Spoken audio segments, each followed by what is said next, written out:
In this era of remote working, it seems like it sort of doesn't matter where you are, but at the same time it does because it influences your lifestyle. I want to go to you, Pak Bambang.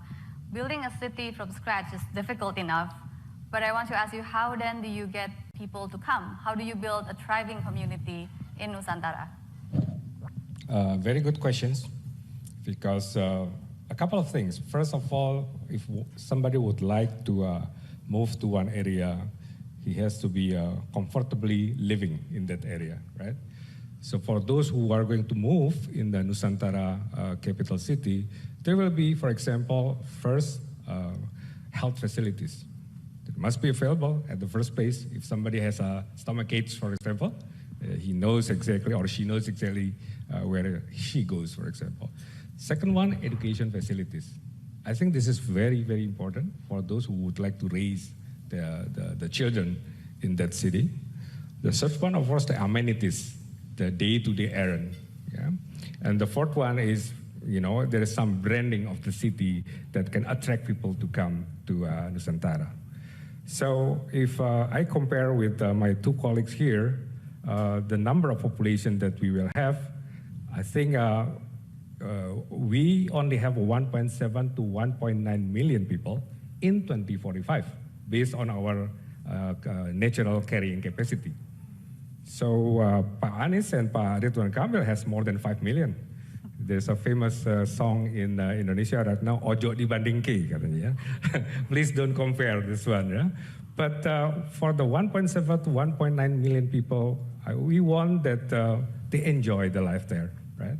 With all the smart things, everything comes to them rather than they comes to the office, for example. If they want to have a birth certificate, they just do some apps. And the certificate will come to you in your apps, right?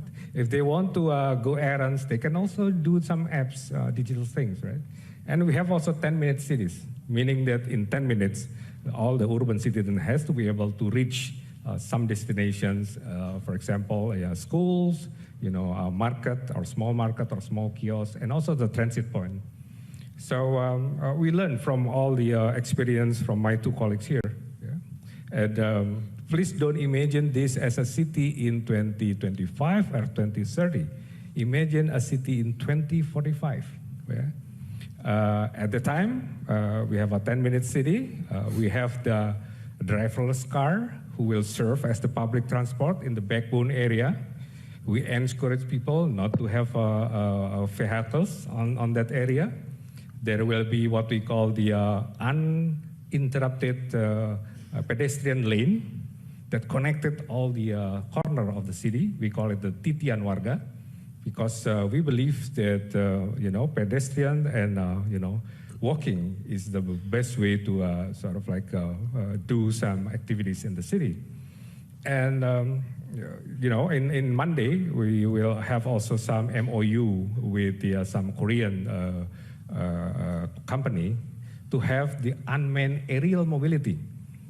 So please again imagine this one in 2045 and not in 2030 or 2035, because at the time maybe there's a lot of drones coming in, there will be some logistical things like the Amazon that now is doing, and also the unmanned aerial mobility that will connect Nusantara with Balikpapan and also Samarinda, creating the ecosystem. But all in all, what we offer to people who would like to move there is a good quality of life. I talked to Ambassador of Finland a couple of days ago because we want to also follow Finland on how to keep track with the happiness index. Yeah?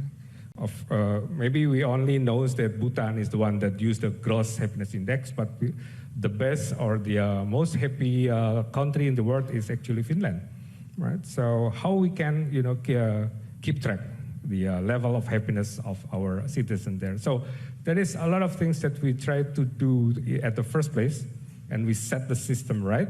And then with that, of course, I would like to back to Pak Ridwan Kamil points about SDG, because I'm going to have a special delivery unit SDG in my office to keep track all the SDGs of Nusantara.